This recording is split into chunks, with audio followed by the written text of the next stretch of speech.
Mix చేసుకొని పక్కన పెట్టుకోవాలన్నమాట. ఇప్పుడు పొయ్యి మీద కడాయి పెట్టుకొని దాంట్లో కావాల్సినంత ఆయిల్ని యాడ్ చేసుకుని దీంట్లో కొద్దిగా ఆవాలు, వేరుశనగపప్పు, పచ్చిమిరపప్పు వీటిని వేసేద్దాం. ఇవి కొంచెం బాగా వేగాక ప్లేట్లో తీసి పెట్టుకున్న పచ్చిమిర్చి, కరివేపాకు, కొత్తిమీర, ఆనియన్స్ వీటిని వీటిలో వేస్తాం. గోల్డెన్ కలర్లో వచ్చేంత వరకు వేస్తాం.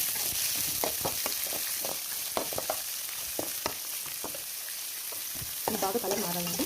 పచ్చిమిర్చి వేసేంత వరకు బాగా పెడతాను కదా. ఇప్పుడు ఇలా బాగా కలర్ మారిన వాటిని దోశ బ్యాటర్లోకి యాడ్ చేసుకుందాం. ఇప్పుడు దీన్ని దోశ బ్యాటర్లోకి యాడ్ చేసుకొని బాగా మిక్స్ చేద్దాం. చూసారా, దోశ బ్యాటర్ రెడీ అయిపోయింది. ఇంకేం లేదండి, దీంతో వేడి దోశలు వేసుకొని తినేయడమే. కాబట్టి దీనికోసం పొయ్యి మీద ప్యాన్ పెట్టుకొని దానికి ఆయిల్ బాగా అప్లై చేయాలన్నమాట. చూసారా, ఇప్పుడు దోశని చూపిస్తున్నాం. డెలిషియస్గా మనం దాని మీద తినేసాం కాబట్టి డెలిషియస్గా ఉంది. చూసారా, మన దోశ రెడీ అయిపోయింది. చట్నీతో సర్వ్ చేసుకొని తిన్నారంటే పిల్లలు, పెద్దలు ఎవరైనా తినాల్సిందే.